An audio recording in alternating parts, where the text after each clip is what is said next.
This is the CHGO Cubs podcast. My name is Corey. I am joined, as always, by Brendan. We are coming to you on Sunday, July 14th.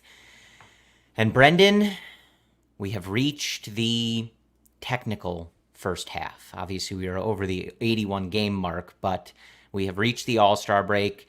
And the Cubs gave us a nice, confusing week to let us sit on for a few days as the sport celebrates its best players for a few days coming up. Weird week. Generally optimistic. Anytime you go into Baltimore, the best team in the league so far, perform that well. Unfortunately, come to St. Louis, you win that Friday game. Saturday, you get swept in that doubleheader with a poor starting performance from Wisniewski, but you salvaged the 4-game set on Sunday.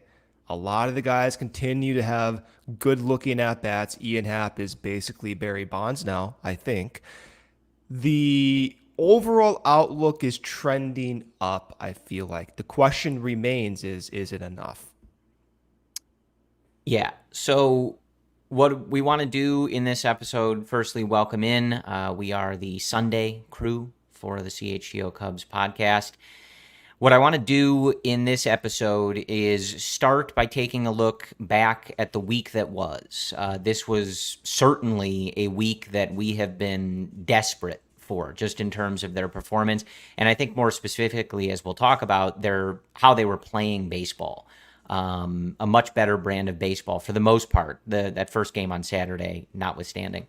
A better brand of baseball. And then as we move along in the podcast, want to get into, just kind of looking back at the first half and where we stand on things. Obviously, there's been a lot of guys on this team who have kind of had a bit of a roller coaster of a season, and just kind of looking at, how we feel about things and the state of the team, I guess, if you will, as we sit here getting ready for those last couple weeks of July, and then obviously whatever decisions Jed and company are going to make at the trade deadline. Certainly that period last year, Brendan, was quite transformative. So perhaps this week can be a bit of a spark. They're a little early this time in terms of their really hot stretch, I guess.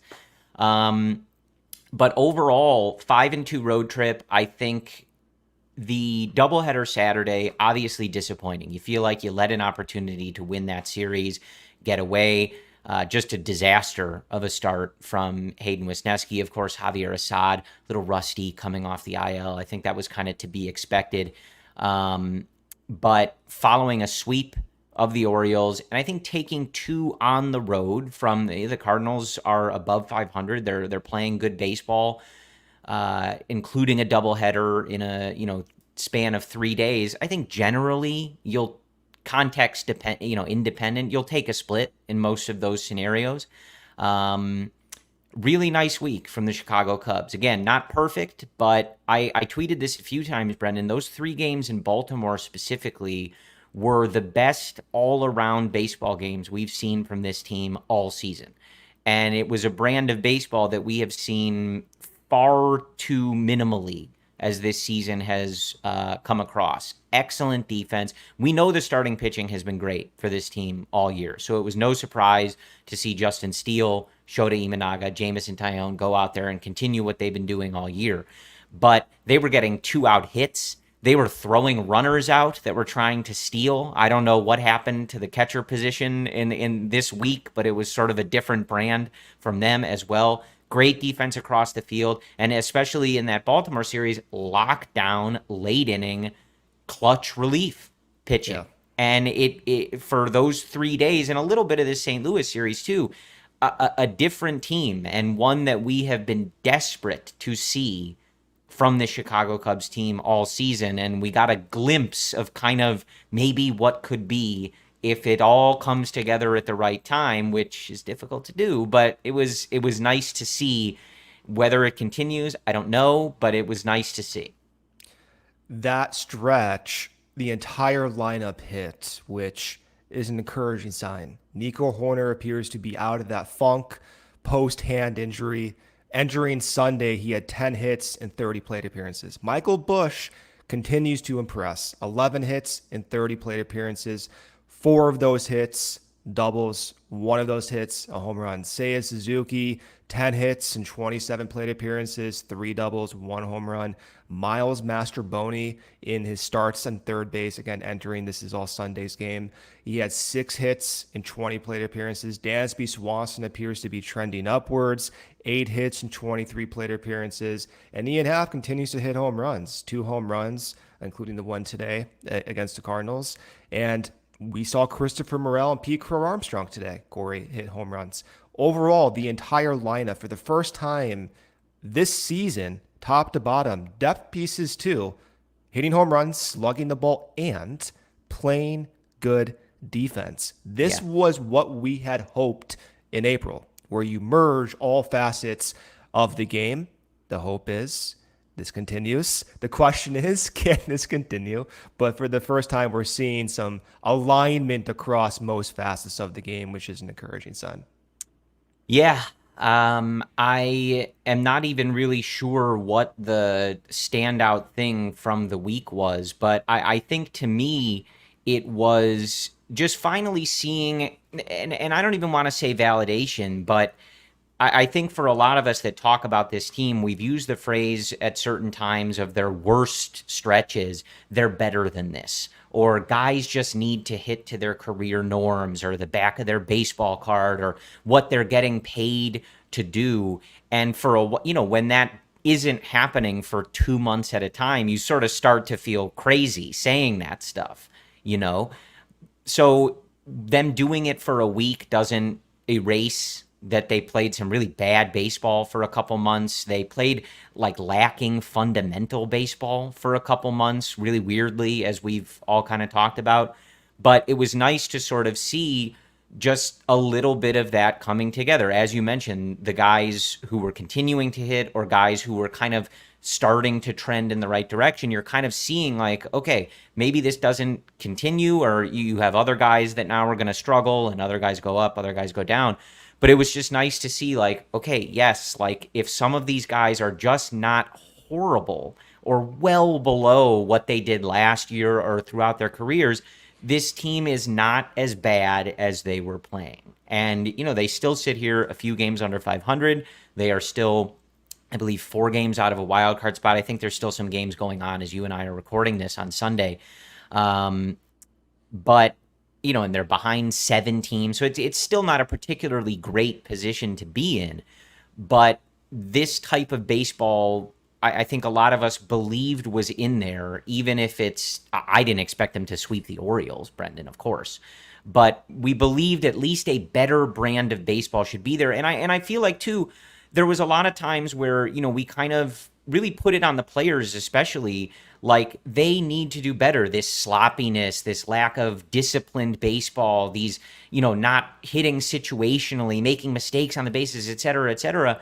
I think there was good reason that a lot of fans and analysts and podcasters, bloggers, et cetera, were kind of pissed off about that. And it's because it was reasonable to expect more of them. Well, their ace was pissed off too. Yeah. Right. And since he blew up, the team has turned around a little bit. They didn't immediately turn it around, but yes, it did come. The next day. It took about 24 hours to sink in. Yeah. So yeah, it just was nice to see something that I think a lot of us knew they were capable of. We knew this team was not necessarily going to be a juggernaut or a World Series favorite or anything like that. But watching the way they were playing, say, a couple weeks ago was just an absolute worst case scenario. And in some cases, just not something that made a lot of sense in terms of the performances that you were seeing from some of these guys. So at least for a brief period, nice to see it trend in the other direction. And don't get this twisted. The expectations are still quite high. Sure. Even though they had 1 week. They should be playing like this all the time. This should have been a consistent output for the majority of the year. Not this extreme, but the fundamentals, as you alluded to, the quality of bullpen outings from many relievers. Like, this is what should have been going on for about 2 months. The game on Sunday, in about 30 minutes, we saw Dansby Swanson make a diving play. That was an incredible stretch. Make a diving play. I think one of his best, actually, in his career.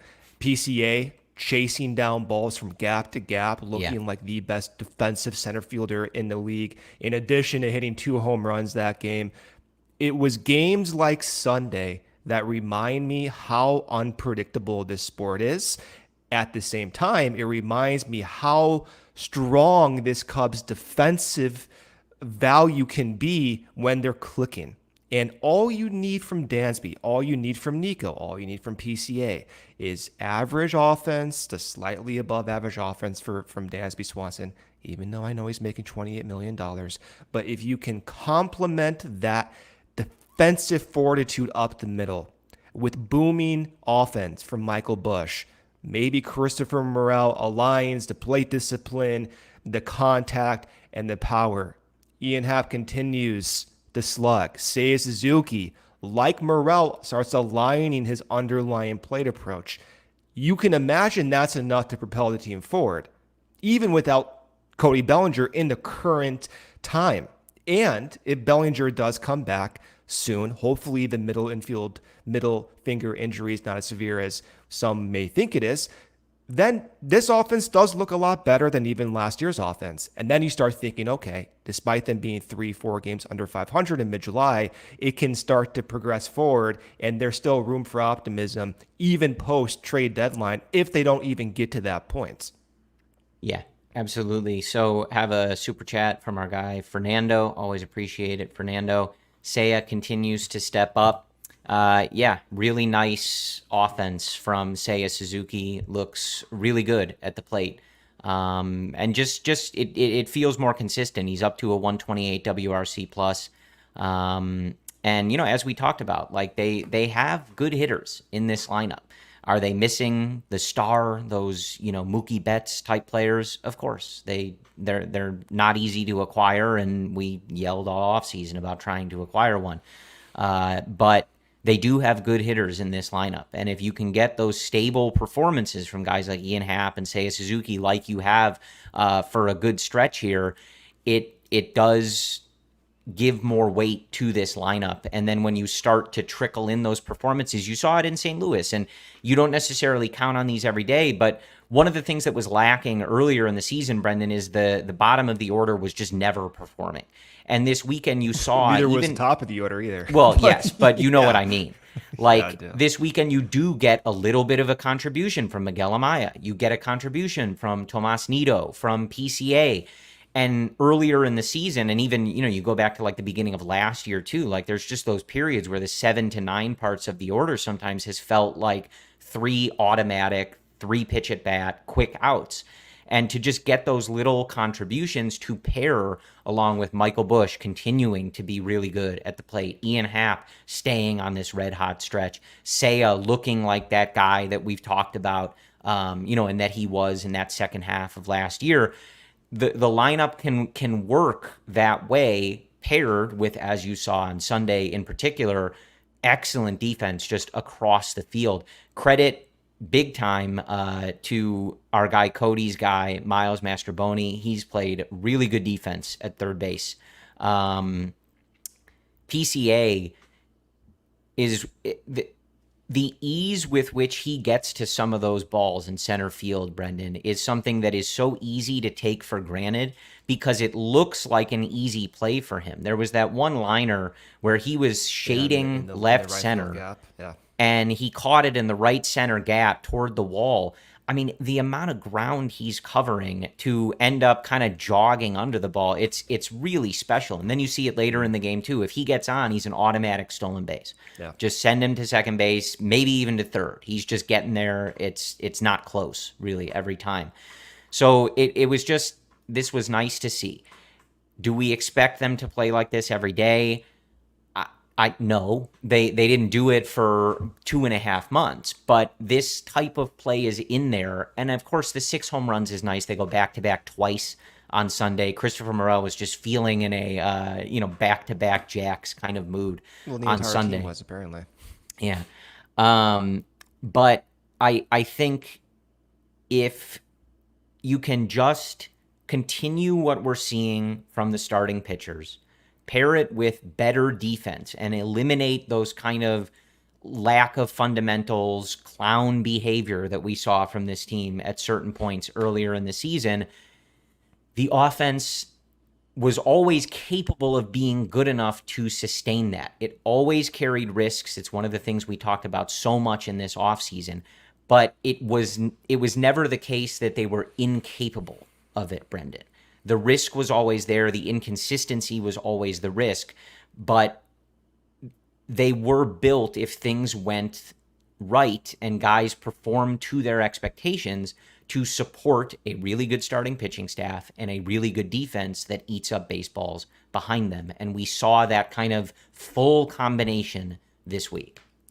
All right, let's take our ad break here. Mando does not cover up odor after the fact with heavy fragrances like other certain deodorants. It stops odor at the source by blocking the bacteria on your skin from eating your sweat, which is the actual cause of body odor. What does this mean? It means Mando is clinically proven to control odor for up to 72 hours. That's a very long time. Those gray jerseys, Corey, the sweat leaching through those gray jerseys. Yeah. I couldn't stop thinking, you know what? Those Cubs guys need some Mando. Give yourself the precious gift of time and get yourself some Mando whole body deodorant. Mando starter pack is perfect for new customers. It comes with a solid stick deodorant, cream tube deodorant, 2 free products of your choice like the mini body wash and deodorant wipes, and free shipping. Luckily, I have a discount to help you get hooked on the best smelling whole body deodorant on the market. New customers get $5 off a starter pack with our exclusive code that equates to over 40% off your starter pack. Use code CHGO at shopmando.com, SHOPMANDO.com. Again, use code CHGO. Some beers can say they're brewed for baseball, but only Blue Moon is brewed by baseball. Beer and baseball go together, and there's no beer other than the one that was literally born in a ballpark. Blue Moon was created at Coors Field in Denver, Colorado. It's the natural choice for opening day all season long. Why strike out with the same old beer when you can get something one of a kind? It's bold flavor, bright explosion of color, an iconic orange sliced ritual guarantee, a one of a kind beer experience that's perfect for spring weather.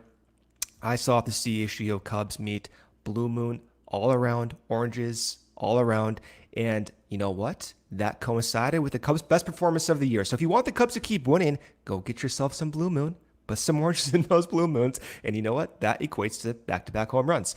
Bring the ballpark to you with Blue Moon Belgian-style wheat ale. It's one of a kind every time. Get Blue Moon delivered by visiting get.bluemoonbeer.com/CHGO to see your delivery options. That's get.bluemoonbeer.com/CHGO. Blue Moon, made brighter. Celebrate responsibly. Blue Moon Brewing Company, Golden, Colorado. All right, Brendan. So, and as we're kind of talking about this past week and what to expect going forward, have our guy Michael Collada, Godfather, in the chat. First half, 20 blown saves. He says you win 13 of those, you're in first place. Even if you won a handful of them, you'd be in a much better position, especially as it relates to the wild card. But I think, that kind of highlights the frustration that a lot of us expressed with how the offseason was handled and the inherent risk that you and I have talked about that was kind of accepted by this front office. And that's one of those things. But that's also why you want to highlight the way that they played this week in particular, for the most part, especially on the defensive side, Brendan, because earlier in the year, they were not doing all of those little things to win those close games. And that's why so many games came down to 1 run, 2 runs. Who's blowing the save? Are they, getting that big hit to come back and take over a 1-run lead? And if you are playing defense like they did on Sunday, I think you're in a better position in some of those games that you blew. And now you're trying out some younger guys. You're trying to figure out different roles in the bullpen. Julian Merriweather looking good in his rehab starts. Stuff looks good. He should hopefully be back soon. Mark Leiter Jr. is back. Hopefully you can, with the experience that Porter Hodge is getting, Hunter Biggie option, but expect to, see him soon. They're kind of doing that rotating thing with Assad coming back, et cetera.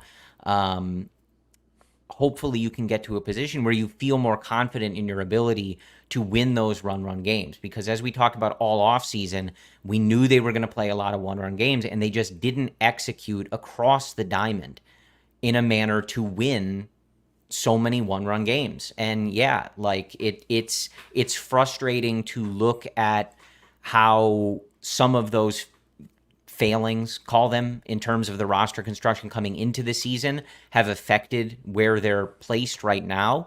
But as I look at it, I updated it as we were talking, Brendan. All three of the Braves, the Mets, and the Cardinals, of course, the Cubs handled that one themselves, lost on Sunday. So 3.5 games out of a playoff spot as we sit here for the Chicago Cubs at the All-Star break. Again, does everybody want to be chasing the third wild card spot? No. Are they still in last place in the NL Central? Yes. Like, no one's sitting here saying that a 5-2 week here erases everything and, oh, everything's great. They're buyers again. They're going to make the playoffs. La, la, la. It's all peaches and roses, as my guy John Lester would say. There you go. It is not. But part of the reason that I always brought up those standings, Brendan, and the YouTube chat yelled at me a lot for it, was looking at things through the lens of the organization and the front office. And as we sit here at the All-Star break, they are within striking distance, one series in some cases, of sweeping and being in a playoff spot.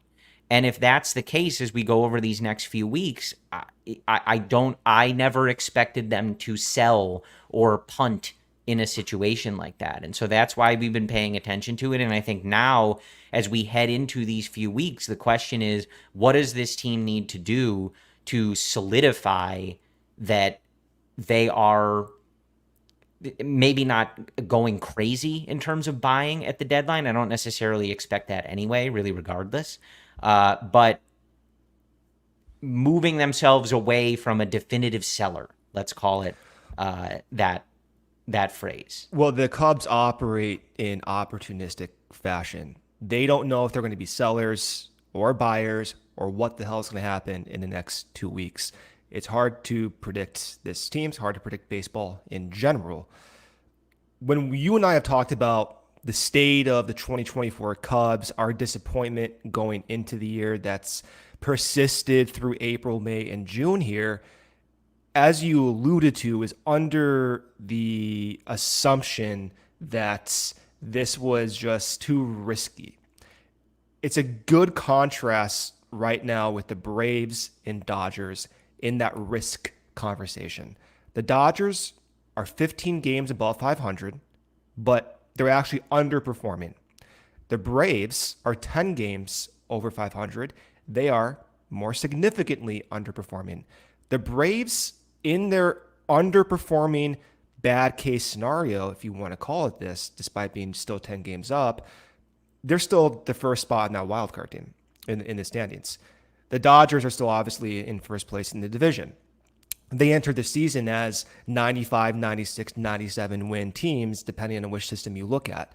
That is where we want the Cubs to be, is one of those teams where when you underperform, as the Cubs have done so far this season, you're still within a likely playoff situation. The Cubs underperforming now, being 4 games under 500, still in this no man's land, is not acceptable. At the same time, when we talk about the risk, it's always possible that they can find themselves back within this wild card race, and even, as crazy as it sounds, division race. I think it's important to acknowledge just how dumb this sport truly is. You know, I always say this, but there's a lot of pessimism. There's a lot of reaction viscerally and instinctively to count a team out. And you and I may have been guilty of this at times, but truly this sport is so stupid that when you have a situation at the Cubs roster, you just don't know what's going to happen. And so if you want to be optimistic, which I think actually deserves the same amount of pessimism, they can still find themselves back in here, right? My always frustration is I hate talking about teams like this. I don't want to talk about, oh, if this happens and this happens, well, they're going to Sure. be back in it. I want to be the Dodgers. I want to be the Braves, obviously, Where because when you're underperforming, you're still 15 you're there. games under. Yeah. Exactly. Yeah. And so I hope we get to that point. But at the same time, what goes under notice or under appreciated at times is this roster can still find themselves way in a playoff spot. And for right now, it's possible we start having that conversation in the next few weeks. Yeah, I mean, look, I remember saying something to the effect, maybe not last episode, but a few episodes ago or whatever it may have been, that it, you it's not impossible. You don't want to put yourself in a position where you need to go on a 15-4 heater or something to put yourself back into a playoff race, but they did something like that last year. And so it's not impossible. Now 5-2 on a road trip, or if you add in the series against the Angels or whatever before that, it's a little better than that. But that's not the same as the heater they went on last year. They were unbelievable for a 3-week stretch heading into that 10 deadline. of 11. They ended Yeah. up going 10 games over in mid-August. So. Yeah. So, but it was just to say, like, it's not impossible. Like, these things do happen. And of course, they're going to have to come out of this All-Star break and keep the foot on the gas. As we've talked about plenty too, like, you're going to play, because the National League is all clumped together, basically outside of those bottom two teams, the Rockies and the Marlins. You come out of this break, you have a series with the Brewers and the Royals, who obviously the Brewers are leading of the division and the Royals are not in your league.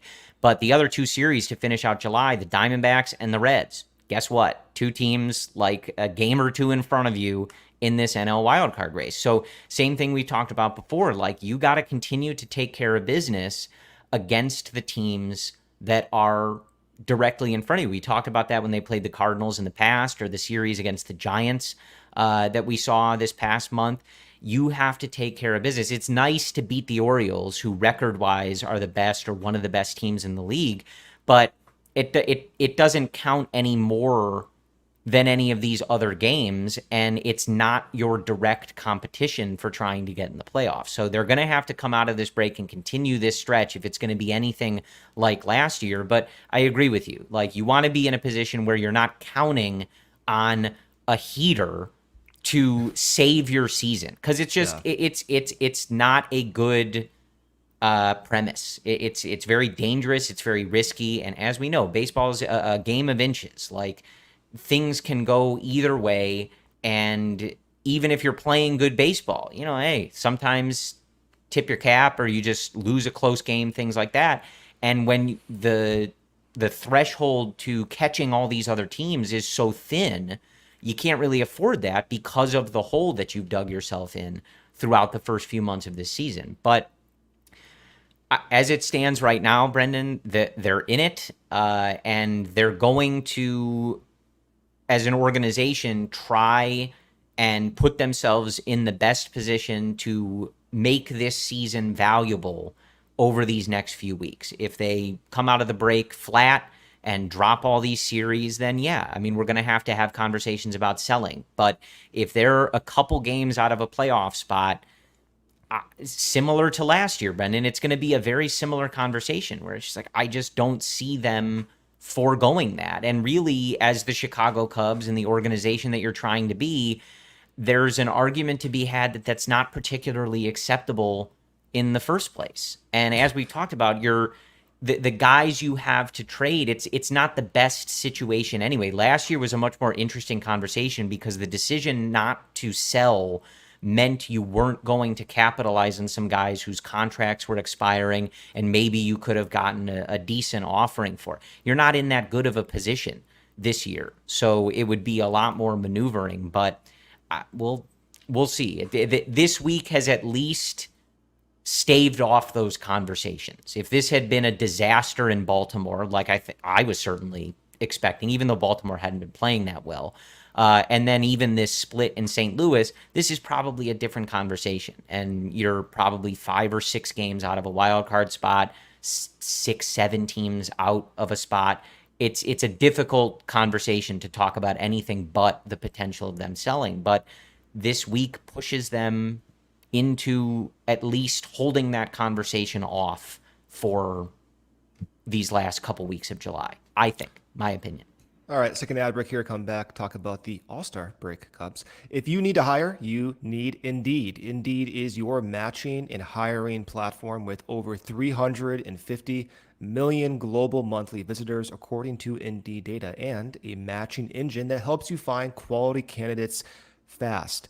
Ditch the busy work. Use Indeed for scheduling, screening, and messaging so you can connect with candidates faster. And Indeed doesn't just help you hire faster. 93% of employers agree Indeed delivers the highest quality matches compared to other job sites, according to a recent Indeed survey. I have many friends who have started their own businesses. They always say they use Indeed to get the best candidates. So take it from young people who are starting their own businesses.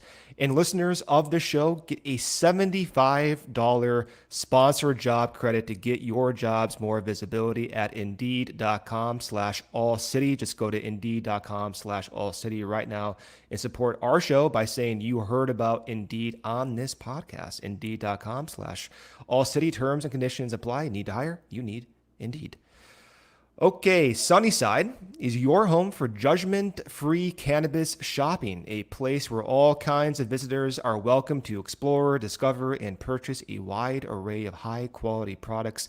Sunnyside has everything you need to elevate your summer. It's a one-stop shop for all your cannabis needs. Sunnyside has expertly curated menu with over 100 strains to choose from, plus easy online ordering and in-store pickup. Sunnyside is Illinois' favorite dispensary with locations in the city, Wrigleyville and River North to the suburbs, Champaign, South Beloit, and more. If you're starting out, Sunnyside has expert guidance and brands we know you'll love, like Good News and Mindy's.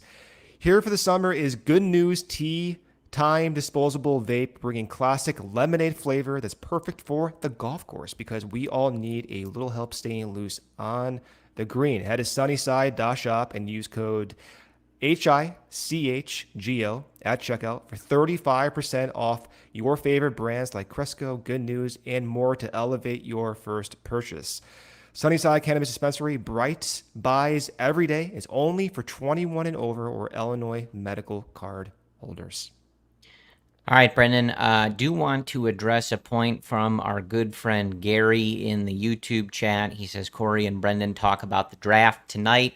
Gary, you do not want to listen to me do that. I appreciate it, but I know nothing of the MLB draft. And I saw some folks discussing it earlier. I will echo, I know throughout the week, our guys Cody, Luke, Ryan will discuss what happens with the Cubs in the draft, review the picks, etc. But for today, I would echo the sentiments of our YouTube chat, and I would direct you to our wonderful friends over at Northside Bound. I believe the Gregs, Greg H., Greg Z., Brian Smith, Todd will be live on YouTube breaking things down, and I will direct you to them because they are studying tape. They are researching. They know what they're talking about. I do not. And I will fully admit that to you. I don't know what I'm talking about generally, but especially if we're talking, high school and college folks. So I would direct you to the fine folks at Northside Bound. I know Greg Huss tweeted about it on his social media, so the link should be there. Go support our friends. Appreciate it.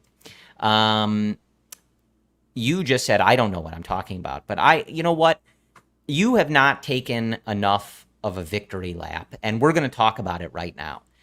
When we first started talking about the struggles of one Kyle Hendricks, you got eaten alive, Dr. Brendan Miller, for merely suggesting, not that he was going to be great or that he was back to vintage Kyle, but for merely suggesting that they not just DFA him and that there might be value in keeping around a guy who has a reputation and a pedigree of being able to go deep into games. And I think especially the conversation was related to like Assad and Wisniewski and these unproven guys. He's had some bad starts still, and it wasn't directly after we talked about it that he turned things around. But just for merely suggesting that he might not be washed and completely worthless to this Chicago Cubs team, you got thrown to the wolves. A little bit. And you know what? It's okay. I didn't hear a single apology to you. It's okay. As Kyle Hendricks was once again, for the millionth time in his career, dominating the St. Louis Cardinals. So you know what? You don't have to take a victory lap. Thank you. But you got eaten alive for that. I did. And here he is throwing quality starts, and in 2024 going out there, and as he always does, cashing checks as the owner of the St. Louis Cardinals. 7 shutout innings against the Cardinals in St. Louis in heat in a game that the Cubs needed to continue their momentum. It's what Kyle Hendricks typically does. It's what he's done for 10 years as a Chicago Cubs legend. Yes, we had a lot of discussions about Kyle Hendricks. He's actually representative of the season in my perspective, in that we're seeing extreme shallow performances, but there's underlying reasons to believe things could turn around. Kyle was unique because the velocity was the same, the changeup shape was the same in April, but the command was off and he was getting shelled. Yeah. Calls the DFA because he may be washed. The reason that we said that maybe, hold up, we're not justifying his performance, but hold up because the stuff does look good. If this continues, there's a world in which he can rebound.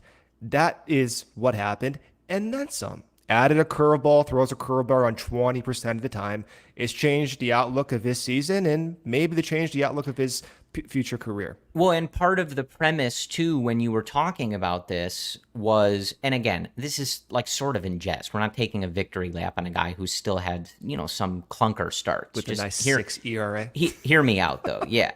But part of the premise was if you dump him and just DFA him, cut bait, well, like a lot of people wanted to do very clearly. They were very pointed in suggesting that that is what they wanted done with Kyle Hendricks.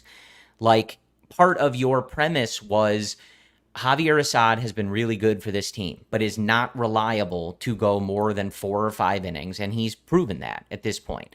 Guys are getting hurt. The depth is being tested, et cetera, and maybe it's not a wise idea to immediately cut bait on a guy who might be able to even just eat some innings at some point. And look, if the only team he's capable of beating is the St. Louis Cardinals, well, great. You play them a lot, and they're ahead of you in the division and in the wild card standings. So, cool. He only pitches against the St. Louis Cardinals, and he just dominates them for whatever reason. That's fine by There's me. value in that, and you're seeing it. Assad got hurt. Ben Brown got hurt. That injury doesn't seem to be progressing very well. Jordan Wicks, et cetera. These things happen. You need the depth. But I digress. I wanted to get that out there. I do want to talk about other guys, though. He's not the most important person, and that's enough time on Kyle Hendricks, though it is worth pointing out that he did win a World Series with the Chicago Cubs Which year was in that 2016. again? 2016. Okay. Yeah. So that's what the jersey says behind you? Yes, there is a patch on this jersey somewhere. I'm not so good with the camera, but... Oh, there, I see it. See? It says World Series right there. I see. Yeah. Oh, champions underneath it. Yes, Okay. yeah. Just making sure. So, but someone I do want to talk about, and we talked about it when he, and you mentioned this earlier, when he had that kind of leadership moment in Milwaukee, but it can't be, I think, overstated just how much that dude, Justin Steele, is. This guy is so good, Brendan. And we talked about it when he had that moment in Milwaukee, that he also holds himself to the standard that he was expressing to the team. This was not like a diva moment or, you guys have to act this way and I acted. He holds himself to that same high standard and to that same standard that the way they had been playing for a period wasn't acceptable.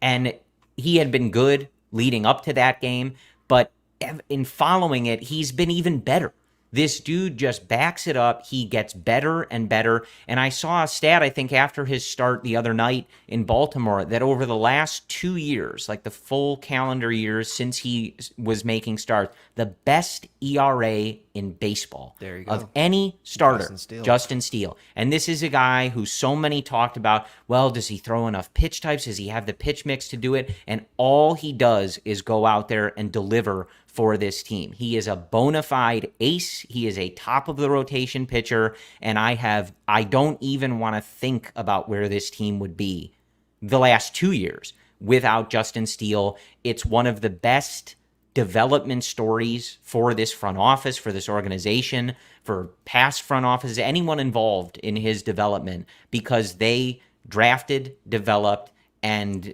continued to mold a bona fide ace in this league. Well, he's not a 2-pitch pitcher anymore. He was about 2 months ago, but now he's a 4-pitch guy.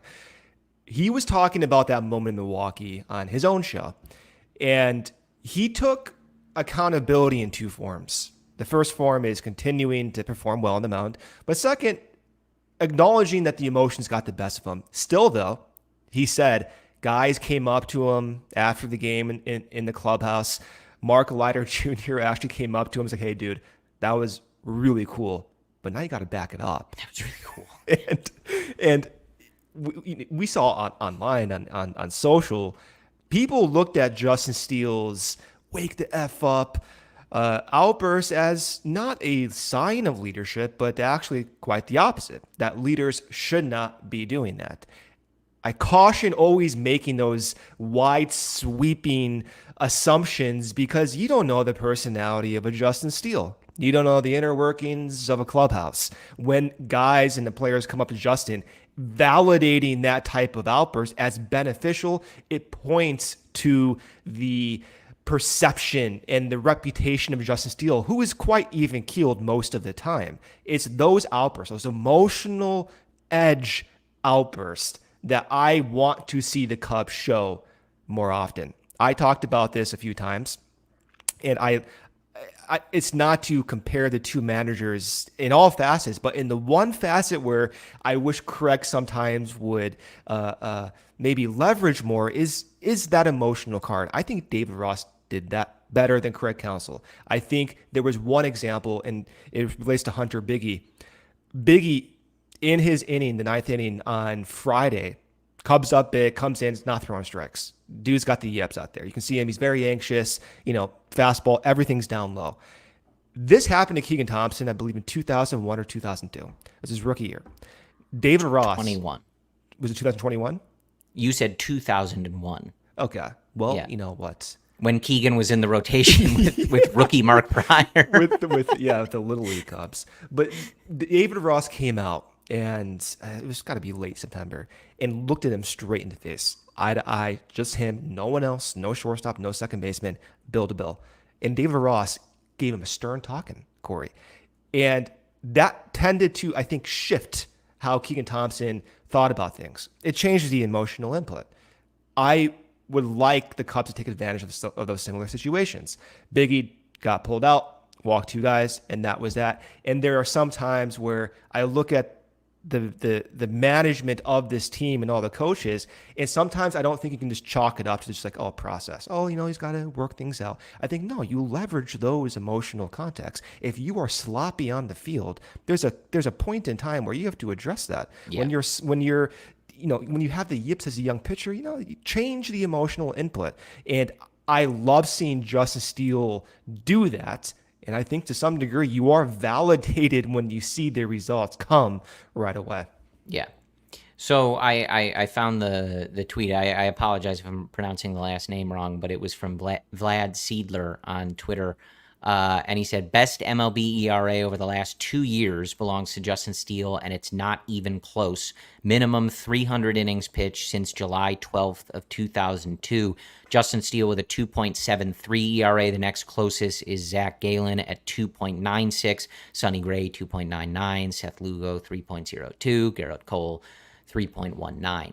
So Justin Steele just at the top of that list since he's become a starting pitcher, just dominating this Well, he league. should start the All-Star game. He's In not my even an opinion, all-star. He he needs should to be start the named to the All-Star team game. as like a If that's the replacement. threshold, you start 10 Yeah. games, you get to start the All-Star game. Well, So I want to read this tweet. I'm seeing it, live after the game from today's starter, Jameson Taillon, who we can talk about too. He's been fantastic as well. yeah, we can talk about him. Jameson Taillon tweeting, I don't tweet much, but I got to get on here and give that defense today a shout out. Every single guy. Those dogs, DAWGS, were flying around the field. Unreal effort all the way around on a scorching hot day, coming off a doubleheader yesterday. Absolute dogs. Okay. Well said. Yeah. True and well said. Even our new third baseman, Miles Mastroboni, right, Corey? Listen, I didn't have it on my bingo card, and I certainly wasn't, I'm not going to lie, I wasn't jacked when he came up, but he's been really good. Well, let's talk about it. How do you approach Miles Mastroboni? I will say, first off, him at shortstop, not good. Okay. Sure. He was very, very bad at shortstop. Him at third base exceeded my expectations. To me, he's like obviously way better than Nick Madrigal for many reasons. First of which is but the athleticism, the range from left to right. He can play back deeper in depth in the starting position. But he doesn't have to run halfway across the diamond to make a throw. That is probably the biggest one.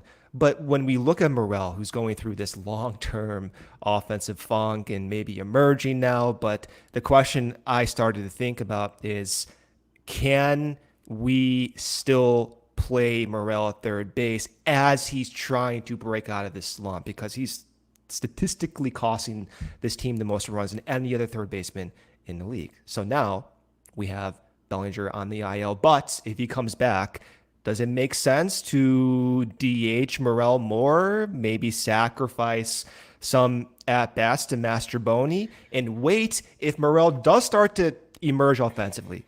If he does start to hit, then you play him more at third base and start to shift around the DH a little bit more, because now you have an offensive third baseman in Morel.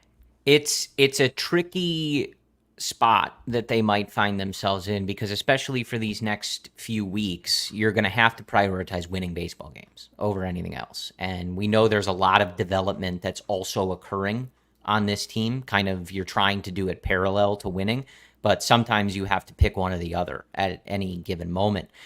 To me, right now, you have to continue this level of defense. To me, that stands out as perhaps the most important thing. People will say that's hypocritical, not to you, but just in general, because, Madrigal was saving runs last year, even though he was doing it in a weird but way. Those numbers weren't rating the same this year for Nick Madrigal. If you're going to use the defensive metrics, I'm not saying you, but the metrics, they weren't as fond of him this year. I believe the he was offensive rating output's basically the same, poorly in terms of expectation. I also think in terms of profile, even what we've seen, he was worse this year before coming back. But I think if you watch them hit, the profile for Mastroboni is more interesting than Madrigal. Hits the ball harder. Like I just think the potential is better, even if the potential is low for both.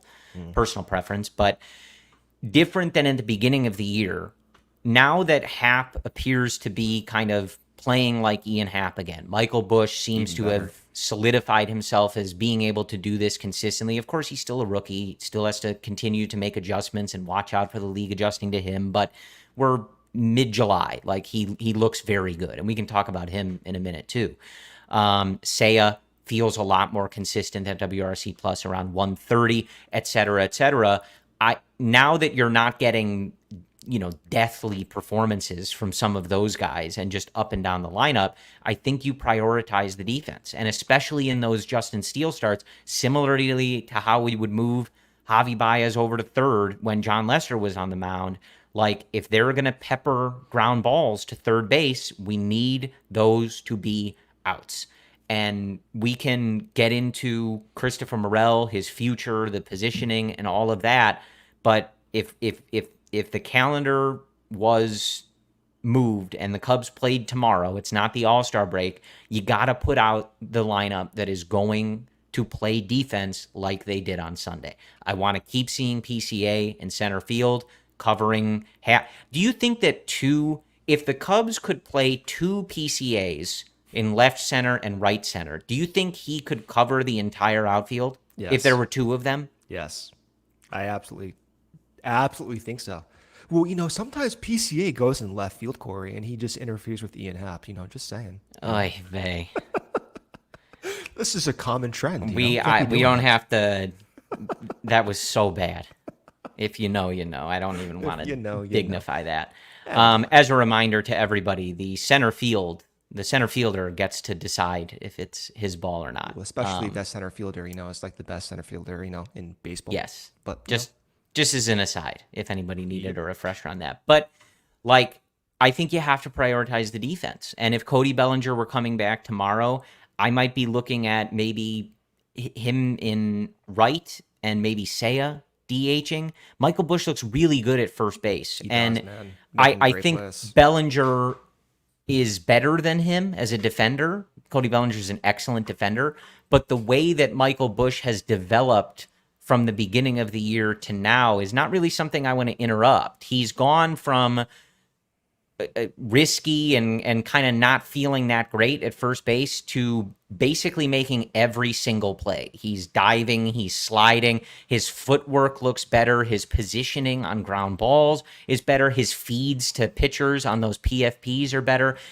And I don't want to interrupt that. I want him to continue getting better. If he's going to hit like this, he's looking like he's your first baseman for the next part of the future. I don't want to get in the way of that. So I don't want him DHing.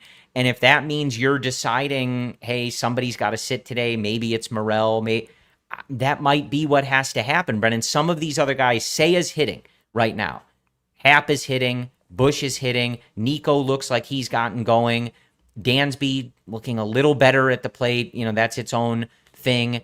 And the other position is the catcher, and I want PCA out there. I want him to continue to hit. I want him to get the opportunity to hit the home runs like he did on Sunday, and I want him playing defense and stealing bases.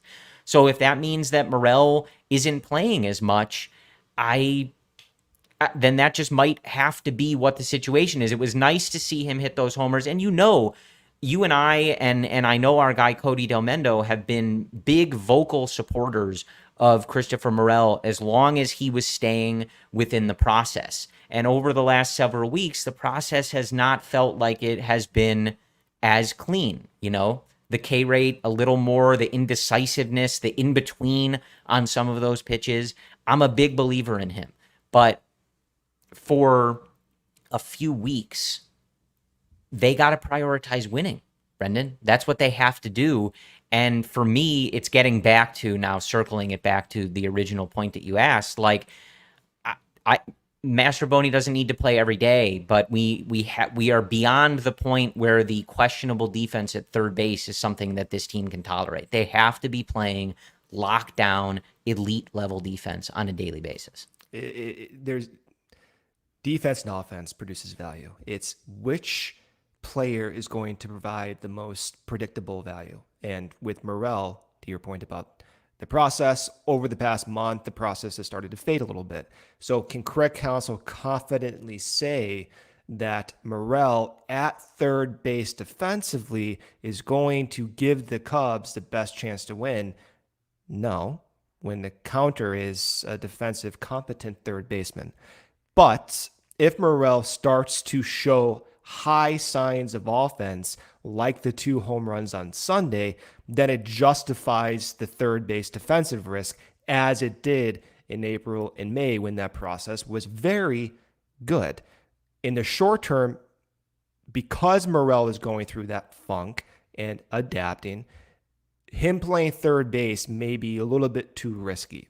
But as I said, when the offense returns, then you can start asking those questions. I think we saw a hint of what was to come before Bellinger went down. You saw Seiya Suzuki starting to DH more, which, to be frank, his defense in right field, complete disappointment. I mean, I have zero confidence. And very weird, too. Very weird. And Jed actually kind of said that without, in a diplomatic way, where he was like, it is a little surprising for us, given how he was in Japan. And, to not even sugarcoat it, he looks awful in right field. I've never watched a right fielder with that little confidence in my entire life since Trey Mancini last year. He's absolutely got how to figure that out. It's beyond comprehensible for me. But we saw hints of it with Seiya getting DH'd more, Bellinger in right field. Then Morel started to get DH'd more with Mastroboni at third base. I think we see that until two things happen. First, Seiya looks better defensively in right field. Morel starts to hit more. I guess three, if you start seeing Busch revert a little bit, because some of the underlying metrics with Busch doesn't necessarily signal high degree of consistency. So it's a work in progress. But in the current moment, like you, I can't believe I'm saying this, but I would like to see Mastroboni just get a little bit more playing time until we see Morel consistently perform well offensively. Yeah. And I mean, look, I saw some chatter in the YouTube chat about David Bodie. Like, I don't mind him playing there too. His defenses look fine. I mind. No, you got it. Mastroboni is clearly the better defender of everyone on this team right now. So I do mind. And the offensive expectation between Bodie and sure, I just meant that you brought Bodie up. He's only got 35 plate appearances, but he's hit in those 35 plate appearances. To me, it's if they're in it by the trade deadline. I'm just saying. Yeah, I don't make the roster. I'm just trying to figure out how to use it. It was more. I don't really know if Miles needs to play every day, kind of thing, just because he's flashed the leather for a few games. It's all about which player is going to give you the most confident wins, and Bodie is not even in the discussion for me. He's a pinch hitter off the bench, off the bench for a lefty. That's it. Sure, fine. I was the chat was on it a little earlier. Worked up over David Bodie in the year 2024. Just discussing it. But how many years have we talked about David Bodie? 7 years we've been our talking whole about life. David Bodie. I think. Yeah, I think since I was born. What's his ex-woba? Do you still remember? No. Oh man. That audio. Yeah. So did you want to talk about Taillon at all? I mean, this was one of those things where last year when he struggled so mightily and we tried to figure out what was going on and all of that, it was an interesting conversation because it was something where very frustrating. Obviously, they lost his first 12 starts as a Chicago Cub. I mean, there was something like that. There was half the games he literally would admit he didn't know where the fastball was going. He had no control of it. It was drifting away from him, et cetera, et cetera. But 4-year deal, and you signed him to be a stable, kind of reliable force in this rotation, as you were at the time you signed him, still hoping that Justin Steele would be able to continue that development, bringing up a lot of these young guys, Kyle Hendricks heading towards, getting older, this, that, and the other. And given his track record, really hoping that Jameson Taillon could kind of be that stabilizing force, that veteran. And if you get great performances from the young guys, awesome. If you don't, Taillon is there to kind of like keep you above water.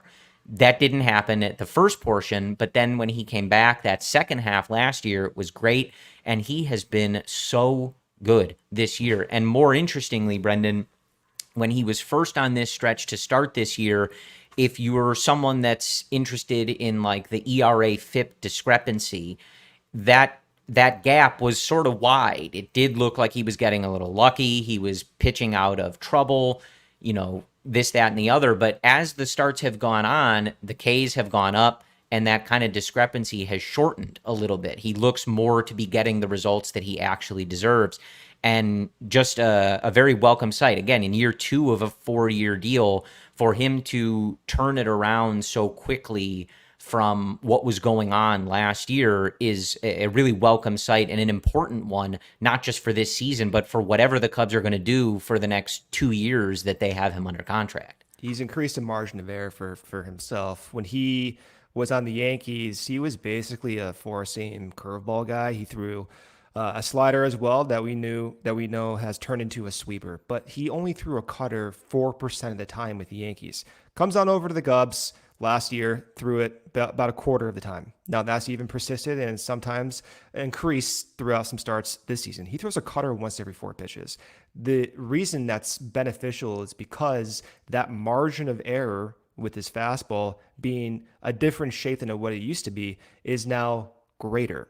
He's using his cutter more against, I think, both animists. I need to double check this now that I think about this, but he's able to have a diverse pitch of mixes, whether it be the four-seam, curveball, cutter, sweeper, changeup, sinker.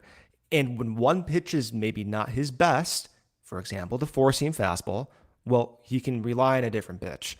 I want to contrast him, as I keep doing, I feel like every episode. Like whenever I talk about Taillon, Wisniewski comes to mind because I would love so much to see Wisniewski take Taillon's trajectory. At the same time, though, it does highlight just how difficult of an adjustment Taillon had to make to succeed to get to this point. It's very, very difficult to adapt as fast as Taillon did with a new sweeper and a new cutter, with a deteriorating fastball shape and a curveball shape that needed to be addressed right away in the second half of last season. Wisniewski giving up, 10 runs on Saturday reinforces the idea that his development has been too slow. Seeing Justin Steele develop so fast in 2022 in just one half, turning into an ace, reinforces it's difficult to adapt, but two, Wisniewski's going too slow. So I would like to see Wisniewski take that mold of Taillon. But at the same time, I do want to highlight just how impressive Taillon's resurgence has been, because it was bleak at a point last year. I remember we had this conversation where the conversation was, do you skip him or do you remove him from the rotation entirely until he figures it out? Kind of what we saw with Hendricks in April and May. It's great to see. I think right now there's a reason to believe he's going to be a consistent force on this staff, but baseball is weird. You still would like more strikeouts. I am still, though, pretty optimistic because the cutter is such a staple in his repertoire that he did not have 2 seasons ago. Yeah. All right, Brendan. We're a little over the hour mark, but we can. I want to do one more exercise here, and gonna call on some audience participation from the YouTube chat. If you're listening later on YouTube, drop a comment. Obviously, you're listening on your podcast feeds. Tweet at us. Would like to go ahead. Thank you. Nico is not an average second baseman at best. He's getting ripped this year, okay? He's getting absolutely destroyed. He has 2 wins above replacement, okay? His defense still already one of the best. He has accumulated nearly 7 wins above replacement in the past 2 seasons. He's getting paid $13 million AAV for a free agent bought out year. He's not average. His offense is actually well within range of what you expect. I'm sick and tired of hearing about Nico Hoerner's offense. He's a high contact bat. He's never going to hit for power unless something crazy happens. And he's within a WRC plus of 95 to 105. That's who he is. I'm done talking about Nico Hoerner and being a disappointment. He's doing exactly what he's being paid to do. Continue. Okay. If you're listening later on your podcast feeds, tweet at us. Just let us know. 2 questions for you, Brendan. Give me your biggest positive from the first half, something you are most happy with, and let's frame it this way. What is the most important thing for this organization, not necessarily just for this season? What is the most important thing that we saw in a positive way from the Cubs in the first half of this season? And then do the reverse for me. What is the most concerning, most negative, worst thing? So give me your best and your worst from this first half of the 2024 Chicago Cubs season, and frame it in the big picture, value to the organization, either just this year or long-term health of the team. Starting pitching consistency, efficiency from veterans, and young, booming starting pitchers. Justin Steele, Shota Imanaga, Jameson Taillon, those 3 guys being staples for this rotation now and for the next 2 seasons is absolutely huge. You talk about future value, that consistency is extremely important. That's the most important thing. The most disappointing aspect, I mean, where do I even begin? I would probably say the most disappointing aspect is the slow pace at which it's taken the bullpen to provide value. That can be due to an inefficient. I don't want to. These are ugly words to say, but the high number of injuries is concerning, and some of them is not their fault, but not projecting these injuries or not preventing these injuries, whatever it is, there's something in that process that's not quite there, right? And it's not to go on the medical staff or anything like that. It just hasn't worked. So whatever is going on there needs to be refined, because that's killed the team. That's the worst. That's unacceptable. To go into the season with ALLCITY's previous injury history, not have a viable backup plan per se, relying on Julian Merriweather's recent success, but still not having that high long-term pedigree, it's hurt them. And then second, when the Cubs have graduated these relievers, the command has been too slow in refinement. You're still seeing that with Hunter Biggie, Porter Hodge is a lot better. Luke Little, unfortunately, with the shoulder injury, but his command was all over the place. That's been the most disappointing, and I need that process to be refined. Okay. Yeah, fair enough. I'll go different answers than you. I do think, like, generally the starting pitching development, especially what we've seen from Shota and Justin Steele continuing to be this guy, as we just talked about, Jameson Taillon looking so much more like the guy the Cubs signed, is the most important part, especially because you have those three guys going forward. Well, they're doing it differently too, because like they're succeeding based on changes. So that to me signals that process is working really well, because there's going to be a time in the future where they need to do it again. So they already have this history of doing it. So that's why I'm encouraged about it. But if we're talking, just specific players, I would say the biggest positive is someone we've talked about. It's Michael Busch. I'm unsure of, again, I'm a big believer in Seiya, and so to see him doing this consistently now and just looking so much better at the plate, I feel very good about that, but I'm not necessarily surprised about it. I'm confused like everyone else about the defense, but if he can just be that stable bat, it's still very valuable, especially on that contract.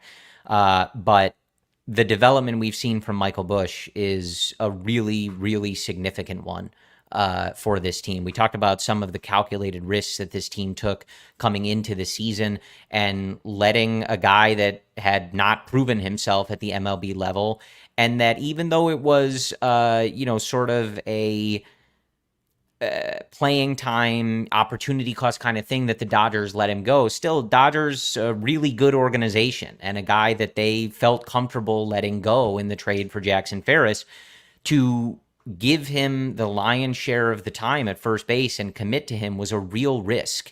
And it looks to be paying off extremely well for the Chicago Cubs. He's got a 132 WRC plus, and after looking questionable, maybe timid at a relatively new position for him at first base, he looks great. Like, some of the plays he made on Sunday throughout this week just look fantastic. Very and if you found your first baseman for the next several years, or a DH, however that ends up, playing out, who is, not ARB eligible until 2027, not a free agent until 2030, 26 years old, that would just be a massive win for the organization. And we've talked about it too. Like, when we talk about the ability for this team, or desire to go and spend big in the offseason and go get a star, the only way that's going to happen, if we're judging by how this organization has operated in the last decade or so, is if they have cost-controlled, effective players at other positions. That's the only way they're going to go out and spend over the top and go get those big stars. They're not going to build a team out of them. They're not going to go do what the Padres did, or the Mets, and go crazy and just fill out the roster with these high-priced guys. They're not going to do it. So some of those answers have to come from within. They have to be young, cost-controlled, and able to be that for several years, and then hopefully they can find the one guy maybe that fills out the lineup. And Michael Busch is doing just that. And it's important, not just because you have a first baseman, but because it allows you to then hopefully spread that money elsewhere.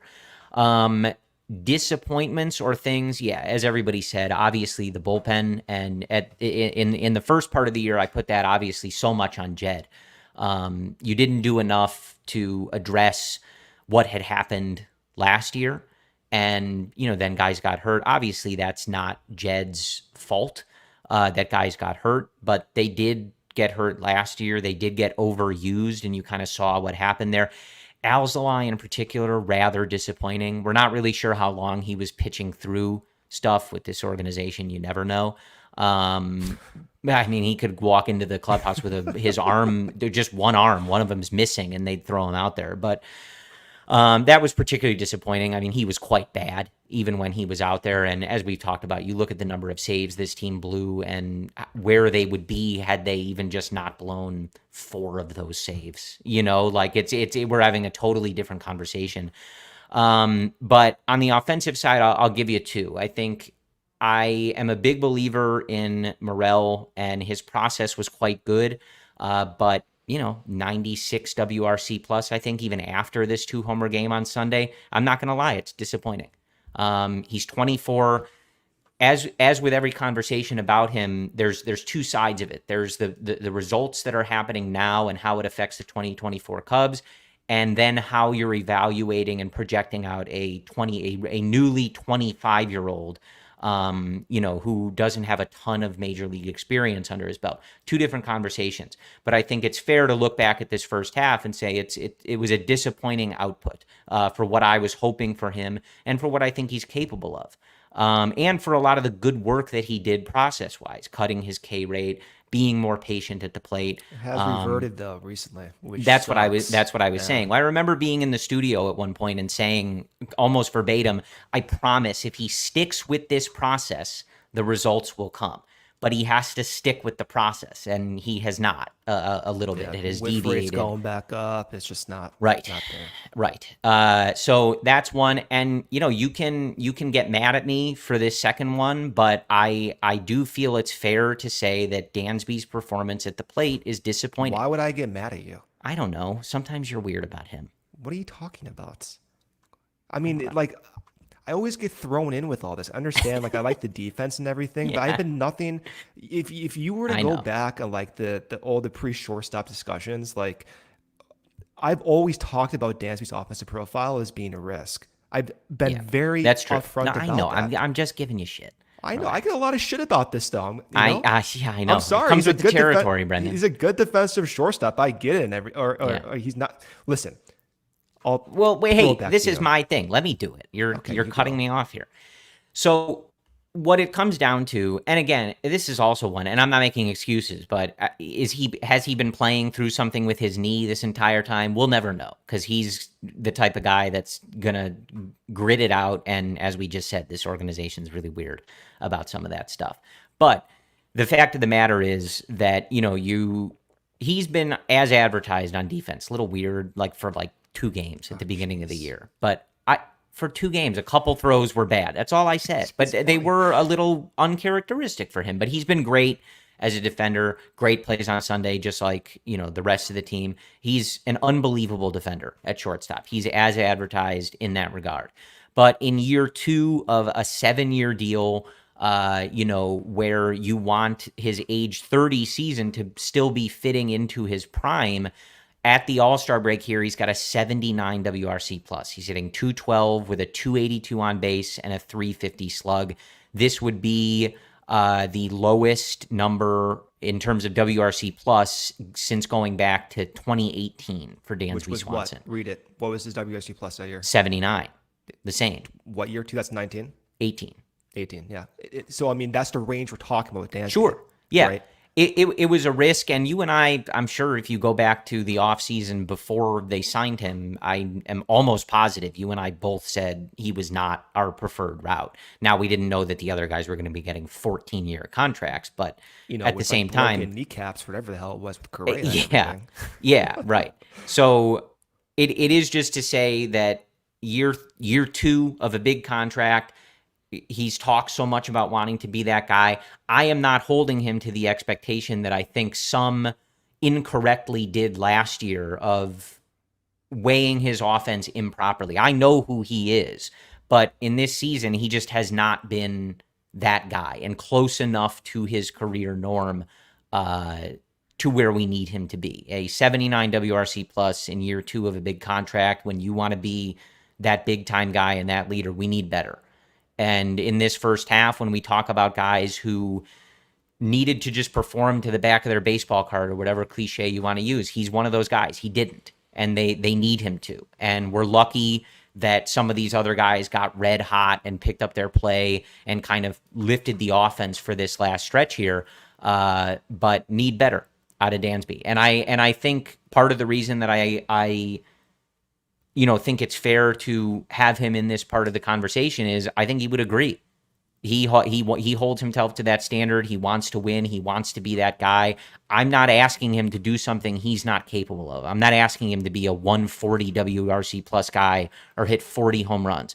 I'm not asking him to hit fourth in this lineup or carry the offense, but he's got to be better than this. They need him to be. So those are, I think, my answers. I think unquestionably, though, it's the late inning relief. If you're talking like number one disappointment, what's the most concerning thing, et cetera, it's that. And especially that we went into a season knowing they were going to play so many close games and not doing everything. Push back on that, though. Sure, hit me. Well, they were going to push back because Who's they? Commenter, social. Jed. Jed. Carter Hawkins in this chat over here. But the idea that they should have paid more money for relief, that is something that just typically ends in failure. Well, I think there's different ways to approach that. I don't know that it's necessarily just paying for it. It can be trading for it or being better at developing it. Regardless, the point is that you rolled into this season needing to be prepared to rely on the same three guys that you wore into the ground last year. And that when you did that, they either got hurt or their effectiveness went completely out the window. And you threw in Hector Neris and said, yeah, sure, that's fine. That's the most wins for any reliever in the league, though. That's your best bit, I think, honestly. Yeah. So I just think, again, I've never advocated for giving out an Edwin Diaz-esque contract to a reliever. I think it's a terrible practice. It's very dangerous, and it's a bad use of resources, especially when you're being very careful about whether you're over the luxury tax or under the luxury tax, as the Cubs are. But you just didn't put yourself in a position to more reliably be able to win all those one-run games, and you paid for it. And you're maybe going to continue paying for it. And that's why we're talking about them needing a 5-2 week. And so many people in the YouTube chat are like, man, if you could have taken 3 or 4 against St. Louis, done a 6-1 week here, like it would have been amazing. And the reason that we can't just say, oh, 5-2 is great is because you dug yourself quite a hole throwing a bunch of games away early in the season. So I think kind of unquestionably, that's kind of one of the most disappointing things that we've seen so far. But to kind of wrap it up, as of course, per usual, Brendan and I are running long now. I think overall, obviously, a disappointing first half, especially with the way this team came out of the gate. What were they, 17-8, I believe, to start the season? Something like that. They were 18-10, 17-9 at the end of April. And, even with modest expectations, all of us lowered what I believe is an acceptable expectation level for this organization and how valuable they are and yada, yada. And they're below that as we sit here at the All-Star break. Like, that's frustrating. It's disappointing. I'm not going to sugarcoat anything about that. But at the same time, as we've discussed in these last several episodes, they are in the playoff race. And that's not my opinion. That is quite literally what the situation is. They are behind a bunch of teams. It's clumped up, but they are 3.5 games out of being in a playoff spot.